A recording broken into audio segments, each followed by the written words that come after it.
Hey guys, and welcome to episode number 76 of Diehlman at Halftime, the NBA podcast that tops all others. I'm your host, Larry Diehlman, joined by my co-host, Chris DiPietro. If you're joining us for the first time, it's great to have you, and if you've been a regular listener, welcome back. We have a lot to cover today and not a lot of time to do it. We'll look at a general overview of the NBA this week and then discuss some important topics across the association.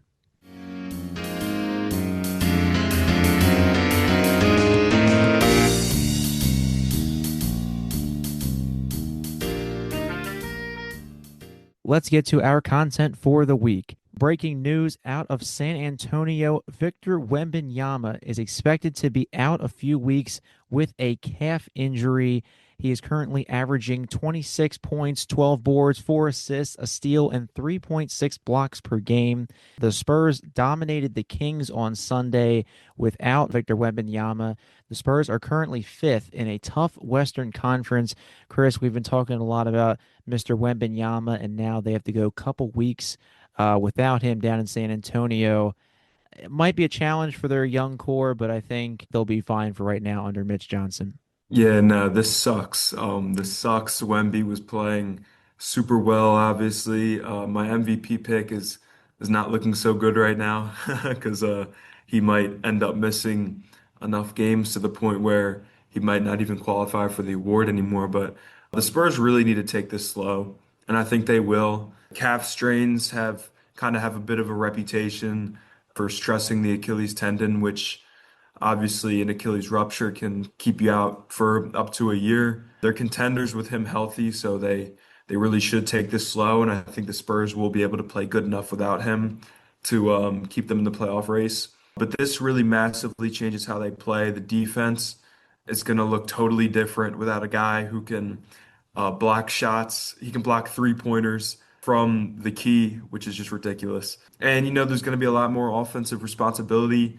for De'Aaron Fox and Stephon Castle. Again, the offense was so reliant on a one-of-one unique specimen who they could have in the pick and roll. Wemby had the ball in his hands a lot for being such a tall big man. So it's going to be kind of interesting to see how Fox and Castle kind of take more of the playmaking reins. And Luke Cornett, your time is now, brother. The time is now for Luke Cornett, man. One of the best backup bigs in the league. He bounced around the league a little bit before kind of finding his niche in Boston over the last couple seasons. And he will obviously have a lot on his plate in the wake of this injury, as will Kelly Olynyk. Depending on how long San Antonio decides to play this recovery, it might be a white Christmas in San Antonio. That is NBA champion Luke Cornett to you. Sure is. But yeah, like the Spurs right now, as you said, the backups are going to have to handle the load as of right now. Stephon Castle and Dylan Harper, once Dylan Harper gets back from his injury, will take over the show, as is De'Aaron Fox, who just had his season debut not too long ago, coming back. So a lot to look forward to in San Antonio. Hopefully they don't dip too much, as they are the fifth seed in a very tough Western Conference. But Wembanyama, hopefully it does not affect his MVP chances. Probably the other major story in the NBA this week, well, besides Nico Harrison getting fired down in Dallas, which we talked about. If you don't follow us on Instagram or TikTok, I recommend that you do, because we released a video discussing that. But another big story this week, the New Orleans Pelicans have fired head coach Willie Green after a 2-10 start to the 25-26 season. New Orleans is the first team in NBA history to lose 3 of their first 6 games by at least 30 points, after allowing at least 120 points in 5 straight games to begin a season for the first time in franchise history. Yes, I grabbed that from ESPN because that is a very ESPN-like stat. Willie Green had just started his 5th season with the Pelicans, and he ends his tenure with a 150 and 190 record with 2 first-round playoff exits. James Borrego is now the interim head coach, and the Pelicans currently have a grand total of 0 first-round picks for 2026. Chris, in my power rankings back in the first episode of the season, I had the Pelicans as the worst team in the league, and it's looking like it's going to stay that way for a while. Yeah, you nailed that Are one, man. is New Orleans completely screwed with no first round picks right now? I mean, if you're Gail Benson or if you're Joe Dumars, what are you thinking right now? Yeah, man, sitting at 2-11 without your first round pick is about as of a mess you could be in. But hey, man, at least they got Oklahoma City and Denver up next to build some momentum and stack some wins here. But Willie Green, I don't know if he's a horrible basketball coach. He definitely had some inspiring stretches in the youth of his tenure, making the playoffs in two of his first three seasons and going over 500 in the other. And coaching a majority of the 7 year Zion Williamson experiment probably took some years off his life, but he wasn't quite a talent elevator, which you really need to be, and you need to prove that consistently to keep your job in the NBA. I'm positive that the pressure from the higher ups played a massive role in this happening right now. Again, given that they don't have their first round pick. But yeah, kind of building off of that they don't have their first round pick. Maybe they should have looked to fire Joe Dumars, the general manager, who we know is horrible. He has a history of being a really bad general manager. They chose to let go Willie Green first before the guy who is the reason they don't have that pick. So yeah, it's really bad in New Orleans, but it's not all so bad, man. Those city uniforms and that court, whew, man, those are beautiful. This is the aesthetic direction the Pelicans needed. That beige, that navy blue, it was dull, man. It was uninspiring, but that neon, vibrant, radioactive green and purple, that's fun, man. I'm in love. So yeah, that's about all I've got good to say about New Orleans right now. I've quietly liked what I've seen from the rookies, the first rounders who they sacrificed their pick next year in a generational draft class for. Jeremiah Fears and Derek Queen. They've had some fun flashes, so that's nice. But yeah, it's a brutal situation in New Orleans. Besides those absolutely gorgeous jerseys. I saw like a video, I think it was on Instagram. I saw like a reel the other day and it was like I forget if it was like some streamer or whatever. And they had a theory is like the front office kind of giving up on the Pelicans. Like are they like secretly trying to like relocate the franchise? Like the Pelicans don't have like they're the only team in the league without like a slogan or like they don't have any promotional games coming up. They're just like are they low key giving up? This is I what Joe Dumars does to an organization. He has Oh, people of course. questioning whether they're trying to sell the team and relocate. That's how bad this guy is.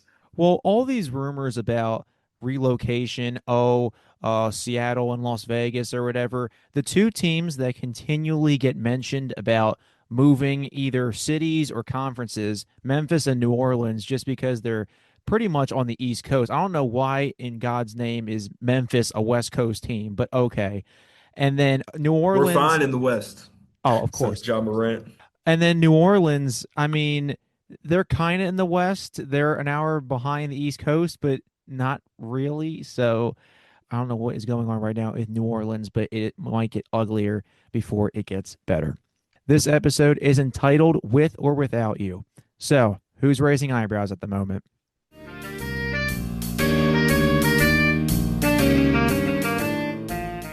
All right, let's talk about these Atlanta Hawks. Without Trae Young, obviously, out for a couple weeks with an MCL sprain. But earlier in this season, we talked about how it's going to be interesting to see how the Hawks play without Trae Young, who is obviously talented, but known to be a bit of a burden on defense. And he had some errant offensive performances to start the season. And I kind of alluded to the fact that we could see the Hawks find a little bit of a groove without him. They have before when he's missed time. And look at them now. They're a different team. They're 7-2 since he hurt his knee. They're a top two defense, a top 10 offense, top 10 in net rating. Shout out StatMuse for those numbers. Those all sound really bad for Trey. But the team is shooting a lot better since he's been out, which is probably independent of his absence. While Dyson Daniels has done a pretty good job, I think, being the primary ball handler, He kind of limits them being somebody that can't really space the floor. He can't really shoot from three. The options behind him are pretty slim.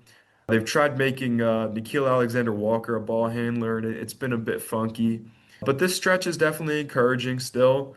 But it's just kind of this guessing game what it's going to look like when Trey's back and his supporting cast is playing up to their capabilities. We've seen that cast step up recently without Trey Young. And with Trey Young, that cast wasn't playing so well, and I think those are pretty independent of each other. It's just this weird game. It's this weird back and forth between the offense operating smoother, but the defense falling off a cliff when he's in, but the offense looking clunky, and the defense becoming a pretty stalwart unit when he's out.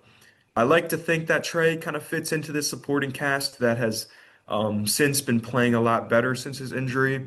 Who knows? But yeah, it's really encouraging what we've been seeing from Atlanta lately. Yes, it has. The Hawks have something good going right now in the absence of Trey Young.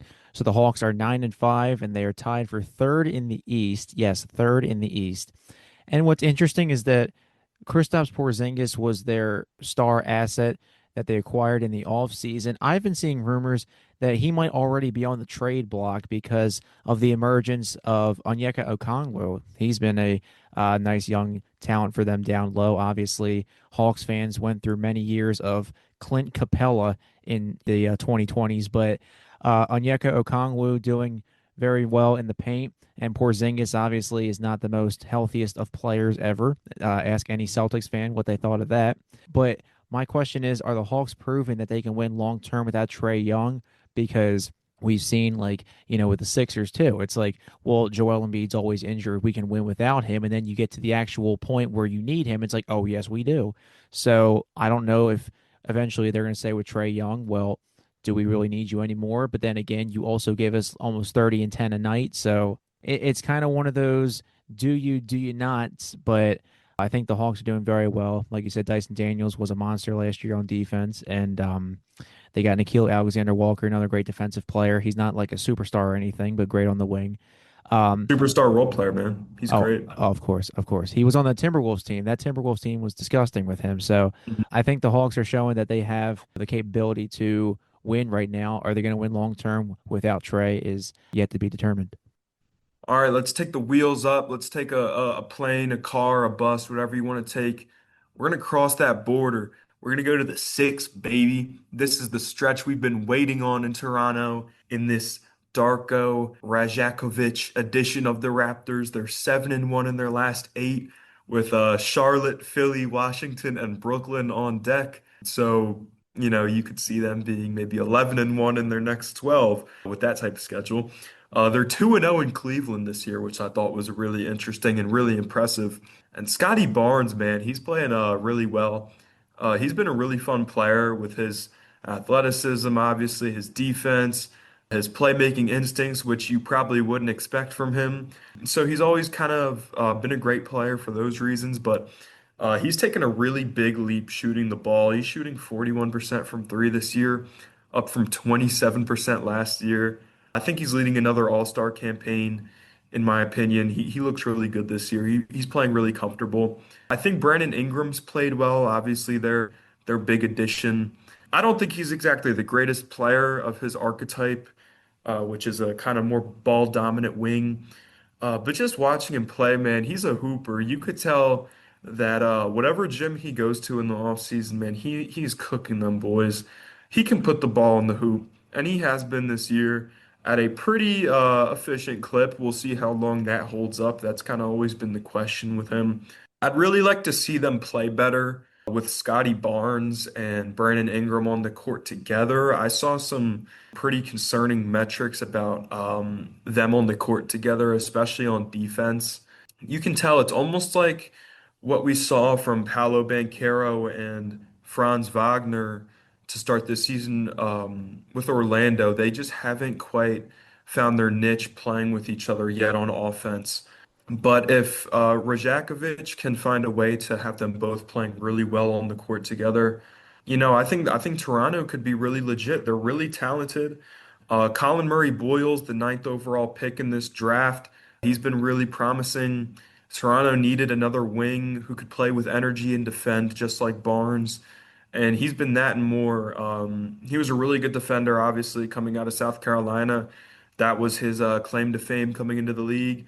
But what wasn't was his three-point shooting, which was pretty concerning in college and probably the only reason he wasn't taken much, much higher in the draft.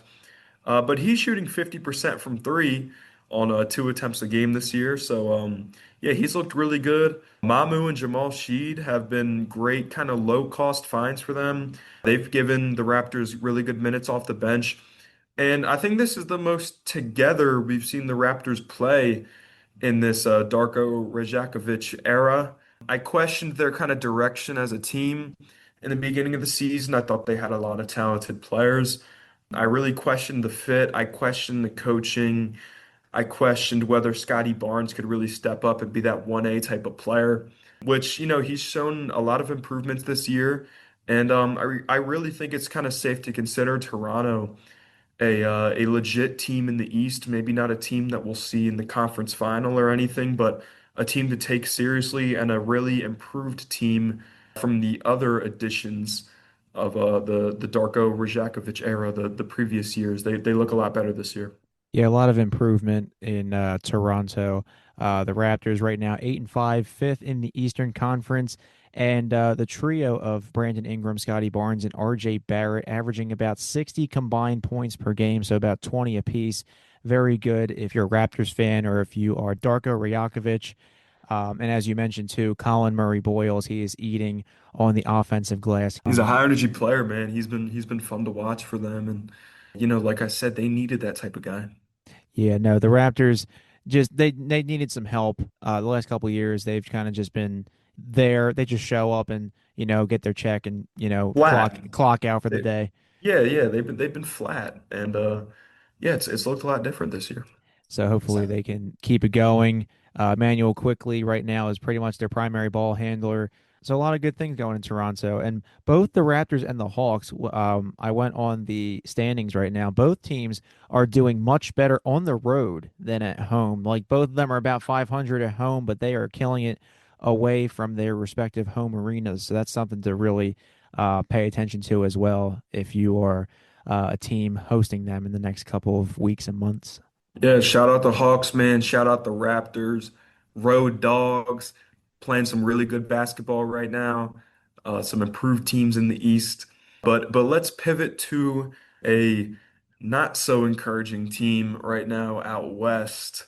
Let's talk about the Sacramento Kings, man. Really not a lot to be excited about in Sacramento. That's been a pretty common rhetoric about them for their entire existence, quite frankly.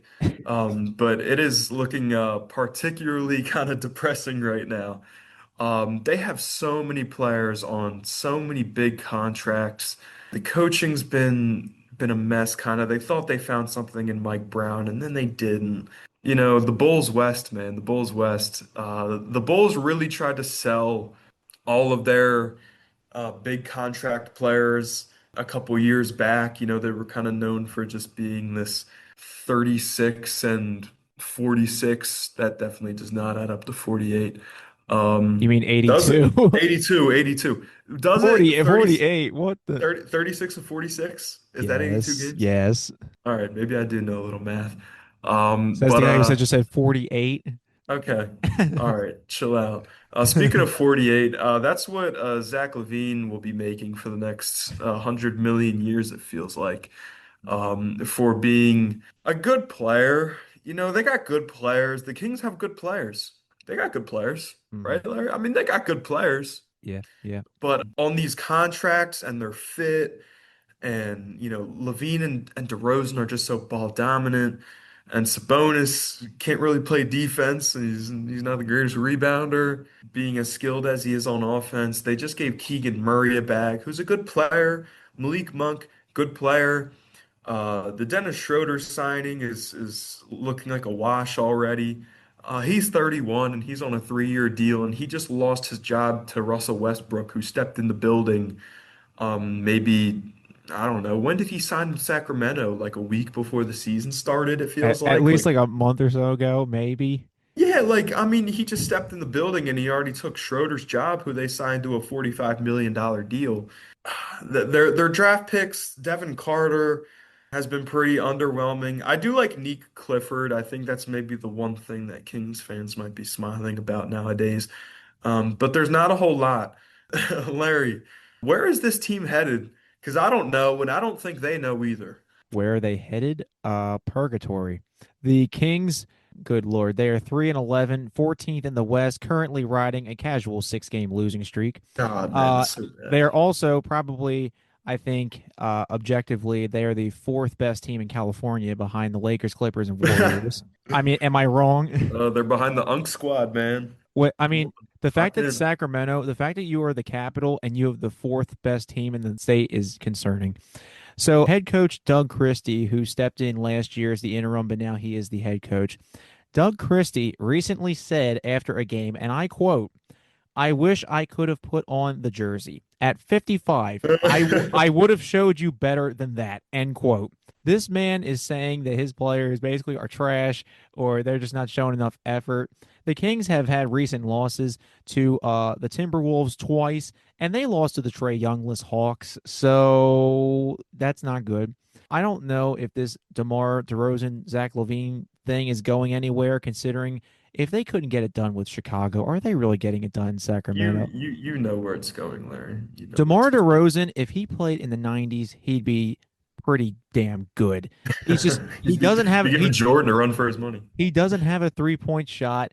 You know, is he the greatest defender? Absolutely not. Zach LaVine has usually just been an empty player, and he just shows up at the dunk contest every couple of years. But even Domantas Sabonis, he's a great player, but like he doesn't do anything on like offense. He's not a jump shooter. He kind of just does a lot of dribble handoffs.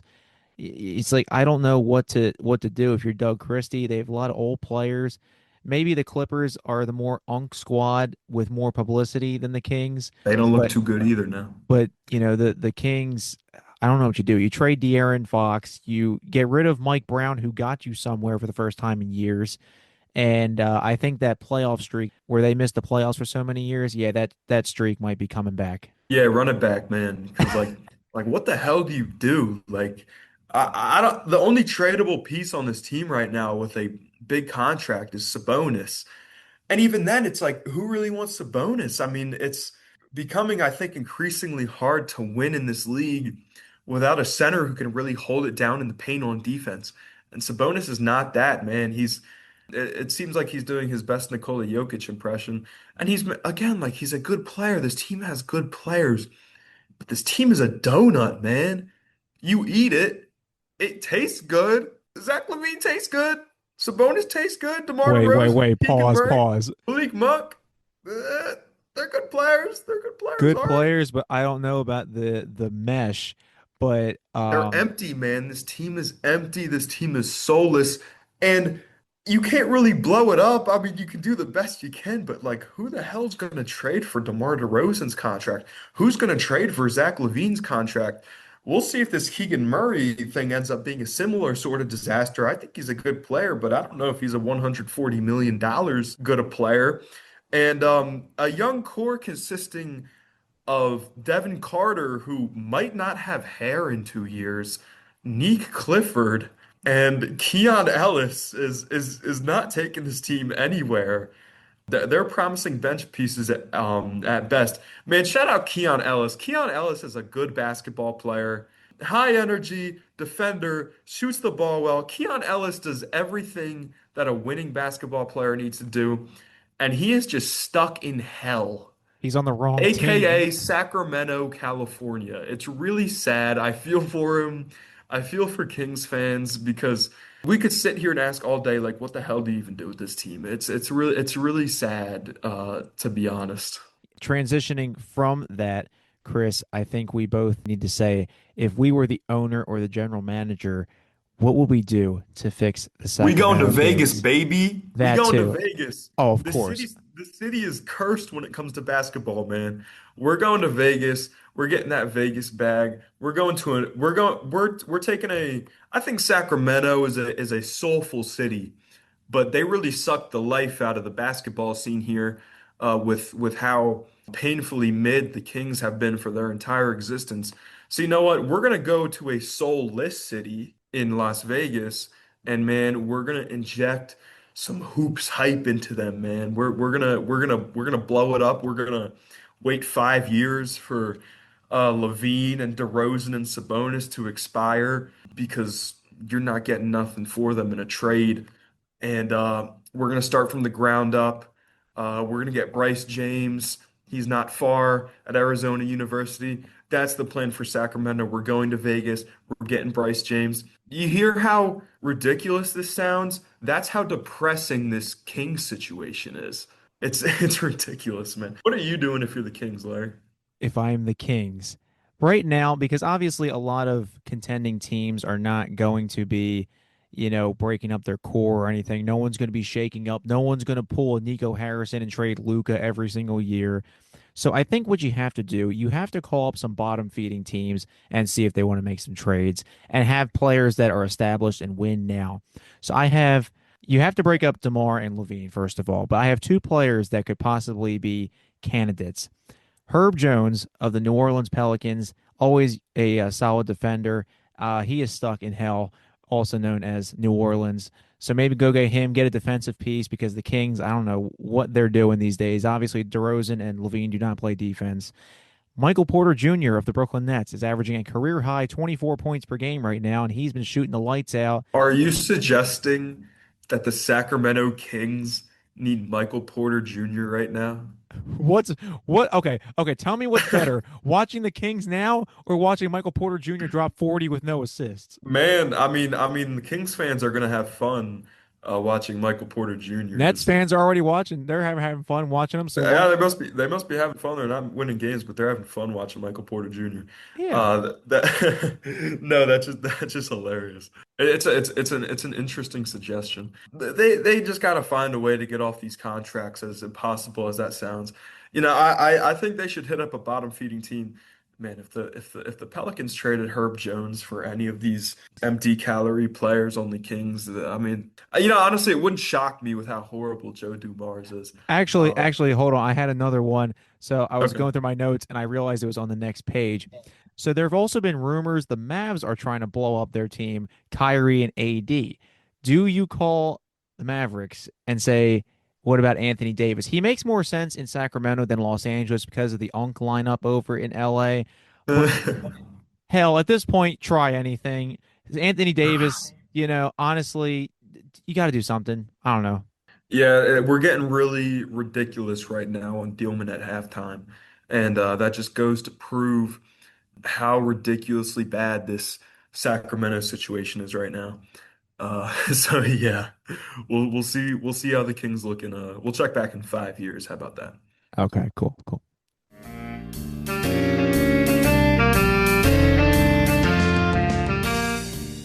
Finally, for this week's game of the week, we are going with the Denver Nuggets at Houston Rockets. This game is on Friday, November 21st at 9:30 p.m. Rockets, Nuggets should be a good one right now. The Nuggets 10-2, second in the West, are on a 7-game winning streak, and the Rockets right behind them in third at 9-3 and on a 4-game winning streak. Nikola Jokic averaging a casual 28, 13, 11 triple double, and he just dropped 55 points on 23 shots on the Clippers. And the Rockets recently coming off an overtime win against Orlando. KD with 35, Şengün with a near 30-point triple double. Lots of stuff going on right now in Denver and Houston, but overall thoughts. It is genuinely stupid how well Nikola Jokic has been playing this year. He's taken a really big leap as a shot maker, and it feels like every single year we're saying Nikola Jokic is making a leap. And how old is he now? Like 31, Probably 30? he was drafted the same year as Embiid, so it's 2014, over 30, I'd say. Let's see how old he is. Why can't I find him on the Nuggets roster? Mr. Uh, Jokic will be 31 in February. okay. Yeah, I mean it's just ridiculous how he's still getting better. He's aging like wine, like a fine wine, Nikola Jokic is. He's playing out of his mind. He's playing at an MVP level. And we might see him win another one, especially with Wembanyama projected to miss a good amount of time here in this season. He's been playing really well. But even with Wembanyama in the conversation, Jokic is playing at an MVP level 100%. I do not think it's long before we start talking about Nikola Jokic as a surefire top 10 player of all time. A little more playoff success would definitely help contribute to that, but he is just absolutely unreal. He's one of the players that you really need to watch play. I think if you're new to basketball and you're suggesting somebody watch one player, I think it might have to be Steph Curry, but I think Jokic is right there. It's unreal the ways he affects games, how well he plays. So yeah, and Denver's on an absolute heater right now, playing extremely well. As are the Rockets, man. I really want to touch on the emergence of Reed Shepherd, the third overall pick in last year's draft.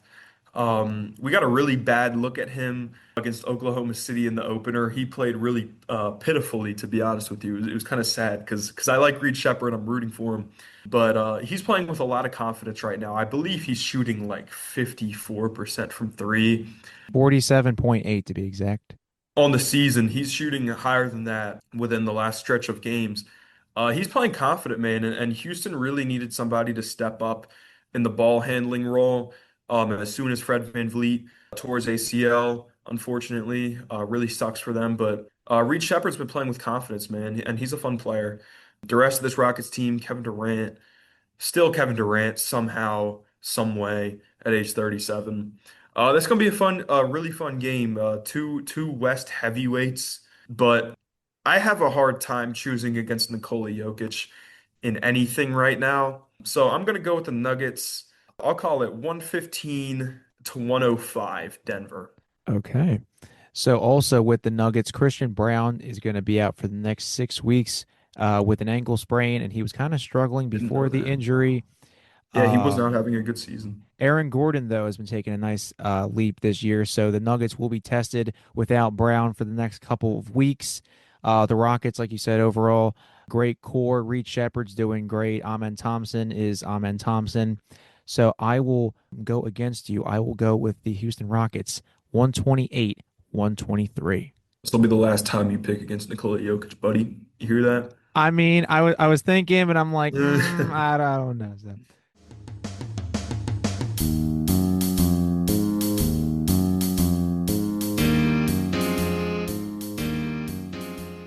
Well, that's all the time we have for today. If you haven't already, make sure to follow the podcast accounts, Chris and me, on social media. The three podcast accounts on Instagram, TikTok, and X or Twitter are under at Diehlman at half. My personal X and Instagram are at Larry Diehlman. Chris's personal X and Instagram are at Chris Dibby. All seven handles are in the description on Buzzsprout, Spotify, or wherever you get your podcasts. Remember, although you can find Dealman at Halftime on major podcasting platforms like Spotify, Apple Podcasts, Amazon Music, iHeartRadio, and YouTube, the main podcast website is on Buzzsprout. The website URL is dealmanathalftime.buzzsprout.com. Feel free to send a comment by using the Send Us a Text button located in each episode's bio. With the exception of Apple Podcasts, the text option is available on Buzzsprout and all of the major platforms. Your comment could end up in the fan mail section of the Buzzsprout website. And don't forget to spread the word about Dealman at Halftime. See you next time, fellow Hoops fans.